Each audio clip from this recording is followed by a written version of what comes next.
If you can't make it to Broadway, we're bringing Broadway to you each and every week right here on The Broadway Show. I'm Tamsen Fadal. I'm so glad you're joining us.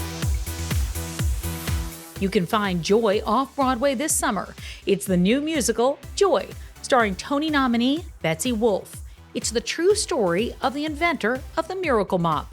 I sat down with Betsy Wolfe. All right, so let's talk about where we are right now. Thank you for stepping out of rehearsal. Oh yes, I always look like this when I rehearse. Fresh out of rehearsal. Tell me about where it all started. I want to know how it came across your desk. I want to know how did you get here? This is the longest I've ever been with a show. Okay. Every other show has either been a revival or, I had the pleasure of just getting it and it was going to go straight to Broadway. This show, I first got an email in 2018 saying, look, I don't know what you're doing right now. I don't know what you're up to, but there's this show called Joy based on the movie. And of course, I went home immediately and watched the film and was like, this is unbelievable. Her story is unreal. And I thought, is this actually true? And then I, read more about her and realized, oh, this is all true. They couldn't even fit everything that was true about her life in the film. And so I did one reading and then I did other readings. And then the show slipped away from me for a little while because I said, I'm going to go do this other show called Juliet. And the show wasn't quite done, baking. And so good analogy. When it came back to me, I was thrilled. I've never thought about a show so much when I wasn't doing a show, when I wasn't doing that particular show. So I was amazed that here we are 7 years later. And we're actually doing it. Well, what attracted you so much to it? Because it is a fascinating story. So it's funny, I think about my attachment to it then and then my attachment to it now, and it's just grown. She's a self-made entrepreneur. She had the messiest life, and out of nothing, she made something super extraordinary. And I think that to me was not only the most impressive thing, that something so extraordinary could come out of something so ordinary, but that she was just this completely broken woman in so many ways, picking up pieces of everyone else around her, yet believing in them enough to say, I will make my life harder because I believe there's something good in every single person. So I will make my life harder, carrying an extra burden. Now, whether or not that's good for us, right, or whether or not, that's sustainable, I think we learn beautifully in this show.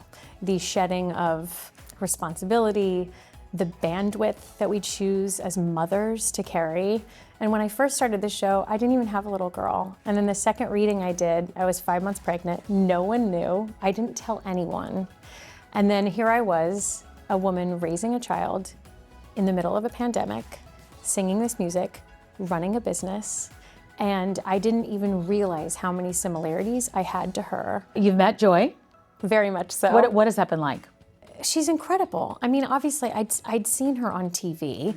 I did my research, and I thought, who is this woman? And what you see on the outside is obviously a very, very polished version of who this woman is now, who knows herself.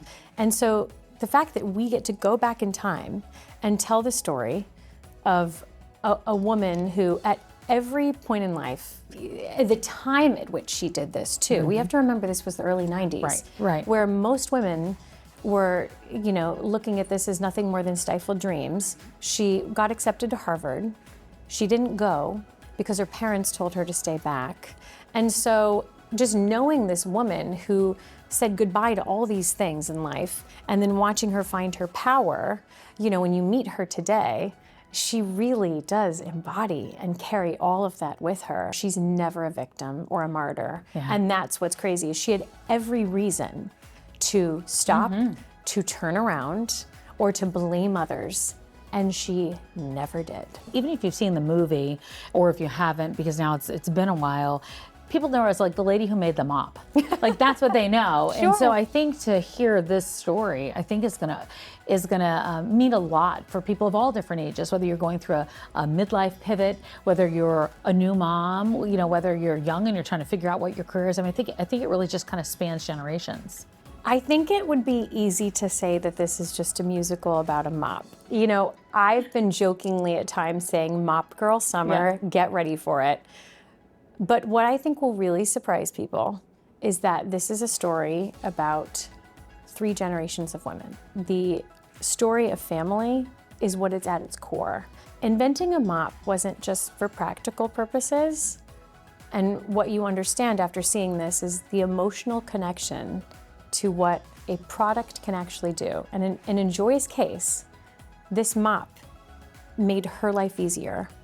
And she knew that it would make lives easier for women, because if you have something, even one thing a little bit easier, you have more time, and time is everything. Ella Stiller just made her off-Broadway debut in the new play Dilaria. It's a dark new comedy about the generation raised on true crime and social media obsession. Ella's a daughter of Ben Stiller and Christine Taylor. Let's send it out to Paul Wontorek. So happy to see you. So good to see you. In rehearsal. I know. In action. It's crazy. This is like your off-Broadway debut. Yeah. How are you feeling? It's like my total dream come true. Yeah? I can't even believe it. I'm, come down here to Brooklyn to rehearse every day, and I'm like pinching myself because this is all I've been working for like my whole life. So I couldn't be happier. I love it. Truly. It's like a cool new play. Yes. I just read it. It's wild. I feel like some people need to be bullied. Like some people need to be punched in the face. Tell me about your first exposure to it and what you thought of it when you dug into it. So this all happened very fast. Okay. I read the play, and I was like, oh, this is incredible. Like, this is exactly what I want to be doing. This is what I talk about when I'm like, I want to be doing like women-centered work and young women and cool feminist, edgy stuff. Like that is what I wanted. And then I read it, I was like, this is perfect. You know the thing where when you audition or when you're looking at different projects, people are like, if it doesn't work out, it means it wasn't meant to be, it wasn't the right one. Yeah. I really had this moment of like, well, if this doesn't work out, then like, what am I doing? Right, then like, I should doing this. Wow. reassess 'Cause here. this is like because, perfect for you. Yeah. Wow. I mean, there's Real Housewives references. Like, the night before my audition, I was coming from the Countess Luann cabaret show. So like, yeah, I think it was pretty good timing. See, this is like the one thing that I hated about Michelle Obama. Like I say, when they go low, we go lower. Oh, I want to hit someone right now. You're playing Dilaria in Dilaria. Yes. Tell me about this young woman. Oh, she's so complicated. She's so complicated, but I get her, Okay. Like, Dilaria loves attention. Okay. Dilaria loves Dilaria. And Dilaria really loves Georgia, her best friend. They clearly spend a lot of time in this bedroom, which is where the whole play takes place. Right. And then, of course, we also meet Noah, who is the guy Dilaria's sort of I'm laughing seeing. at the pronunciation. Yeah, of course, Yes. Noah. No. No, it's not anything else. It's Noah. At the beginning of the play, we see Georgia and Dilaria in the bedroom, as they tend to be there probably every day, just hanging out. They discover that a friend of theirs from college has passed away. Right. Dilaria is just seeing the outpouring of social media posts and may or may not, in a way, be jealous of that attention. Right. And may go to certain measures. Right. To receive that kind of love and Yes. attention. Yes. That's what I got.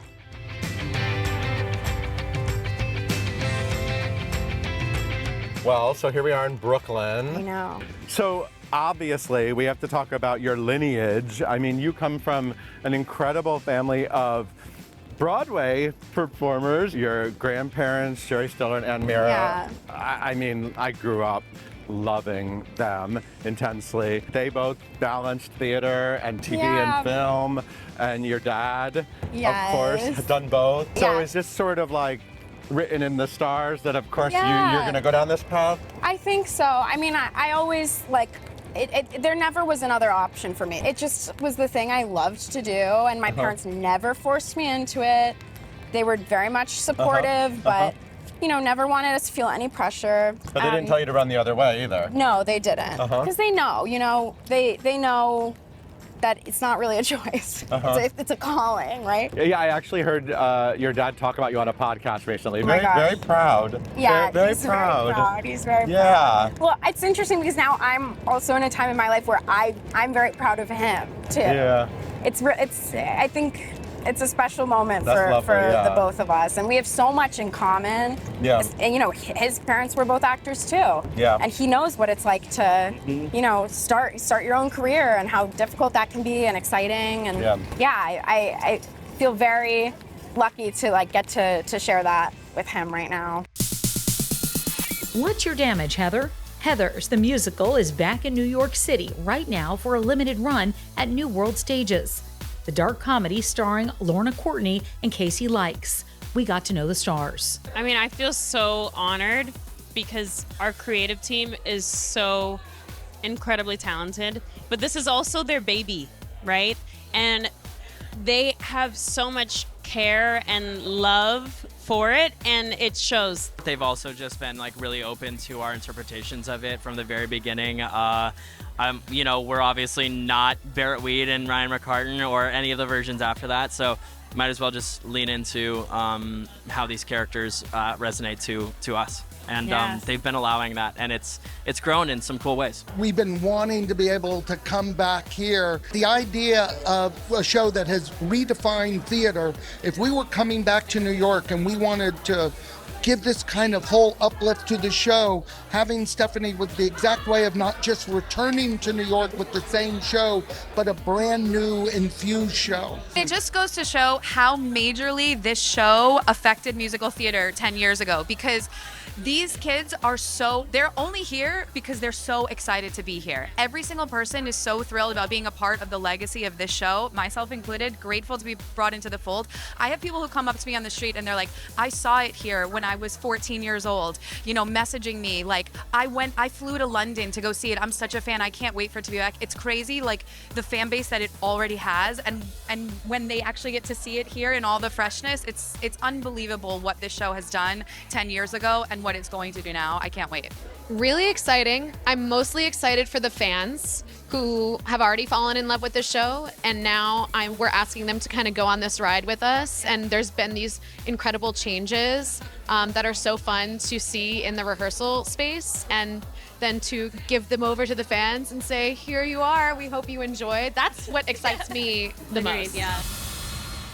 It's time to take a walk with a Broadway star, so let's send it out to Charlie Cooper. Alison. Hi. Listen, we're about to walk you to work, and I'm so excited to just be here with you, Miss Anne Hathaway. Thank you. I'm so happy to be here with you.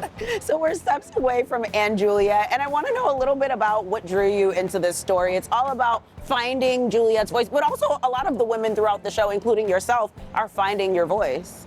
I think the story really is, I mean, you say finding Juliet's voice, but if you see the show, then you understand that it really is finding Anne's voice through Juliet, which is what really drew me to the story. And the way that this character is developed is so teed up for any actor to do well. Yeah. I get to do the comedy, I get to like play the ingenue bits still and like have my lovely moments, but then I have like an awesome scene at the end where I get to like just drop in and like deliver this awesome monologue that is where she finally stands up for herself, and I also get to be like a clown. Right. And I get to sing these amazing songs, so I love it. I'm having even more fun than I ever even imagined I would. I can imagine. Let's take a walk. Okay, let's do it. Where do you find that balance, though? I do love that you are able to kind of like draw from different parts of your expertise, whether it's you being funny and silly or you being more serious and standing on business. Where do you draw that from, though? I feel like you're just so confident in the role. Well, thank you. Yeah. The rehearsal process, I was not confident because it was the first time I was rehearsing and learning a role as a mother. It's not the first show I did as a mother, but it was the first time I was learning it. But I think I drew from, I mean, comedy-wise, I did comedy all the time growing up, and I'm a very silly person that doesn't take myself too seriously. So that was a fun thing that I got to bring myself into that. And then, you know, the belty fun moments are just, I feel like that's just kind of like what I've been doing. Okay, so I love that this is a jukebox musical, and I feel like there are just so many songs that feel nostalgic for a lot of us in the audience. We're jamming to it, all of the above. Is there a particular song that you absolutely love performing? Oh my gosh, well, my favorite song in the show I'm not in, but I love One More Try. I listen to it backstage every night, and I'm in heaven. I love that. Into One Less Problem and I Can't Feel My Face, which is I don't know, I just think it's one of my favorite parts of the show. But my favorite song to sing is by far Domino. Love that, love that. Well, you're killing it, and we're here at work. Yeah, we made it. Absolutely, you've been killing it, and break a leg tonight. Thank you so much. Thank you. All right, have fun.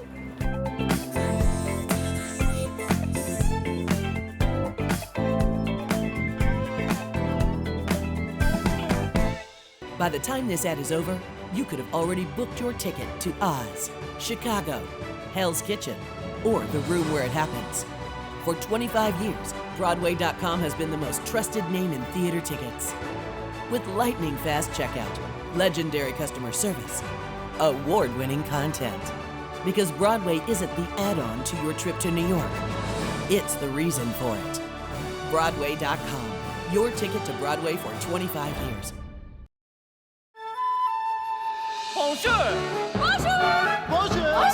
Disney's Beauty and the Beast is back on stage this summer and coming soon to a city near you. The musical just kicked off a North American tour. Here's Beth Stevens with another edition of Building Broadway. What does it feel like for you two to jump back in the world of Beauty and the Beast? Like going home. I was going to say the same thing. It feels like going home. We're family. I mean, we've been with this show for so long, and it's been a joy every time. And so to come back and reimagine it and rethink it to the degree we're doing it is such a joy. This is the show that launched Disney on Broadway and had a huge impact and made so many people feel like they found their home on Broadway. So what does it feel like to look at those audiences, think about all those people who have seen it before, and then bring it back? It feels a little surreal, honestly. It's a little surreal. I have to pinch myself every once in a while to really think about where we all started, and starting from the movie, actually creating the movie to where we are today. It's kind of mind-boggling. Many in our cast have shown me pictures of them at the Palace Theater on Broadway when they were 5 and 6, first Broadway show ever. And now here they are doing it with us. It's surreal. And again, it's a joy, and it's the gift that keeps on giving. Is there something that you definitely wanted to refresh or rethink or add in this production? I wanted to look at every aspect of it. The lighting, the design, the costume design, the scenic design, and the dances. We wrote some new scenes for this production. So we looked at every aspect of it. Textures have changed. The lighting is new, at your fingertips. So we've done it all. And now, when you're revisiting it in 2025, what strikes you about the story? We really worked hard on making the show not feel like it was stuck in the past. So over the 30 years, we've been evolving, constantly moving and changing. I've rewritten so many scenes, so many times. Things have come in and gone out, come back in again. And we're so blessed to be able to do that. I was writing a new scene, 4 weeks ago. Wow. And I couldn't believe it. Was like, I'm writing the scene again. And it works. It works. And it was like, it's because they're my friends. So it's just like playing with my old friends. I feel the same way, going home again. And the show lends itself to being updated too. Yeah. The story is a contemporary story. The heroine is a contemporary girl. So it lends itself to being updated as we go along and learn new things and grow ourselves and put that into the show.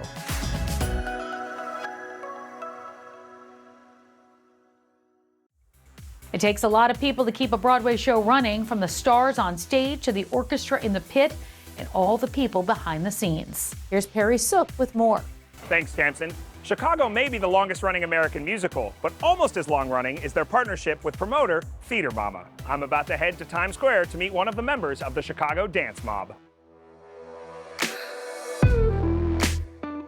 All right, so I'm here in the middle of Times Square with a longtime member of the Chicago dance mob, Chelsea Logan. What goes into it? Are you Fosse trained? What is there rigorous dance training to get the position, or what goes into a day? We do have to audition for the position, so we have yearly auditions, also sometimes bi-yearly, depending on the demand. So I auditioned for it, and then we do have yearly training that we have to go to just to practice our Fosse poses, kind of keep us all on the same base level. I wasn't dance trained, I'm physical theater trained, so it was a whole new experience for me. I was like, whoa, this is different. I learned that it's not really dancing, it's more like moving from Fosse pose to Fosse pose. Sure. Because obviously we're out here for up to 10 hours a day, and we just meet tons of people, various kinds of people, and give them discounts for the show, or we hit up TKTS and promote the TKTS discount. Now, I know that you are a performer outside of theater, so what are your Broadway dreams? Broadway, I would love to be in an original Broadway play, original cast. I think that plays, especially on Broadway, kind of get overlooked by musicals. And I think that they sometimes have some of the most intense stories. Where I would like to be is something that is going to make someone sit with a problem and look at the world through different eyes.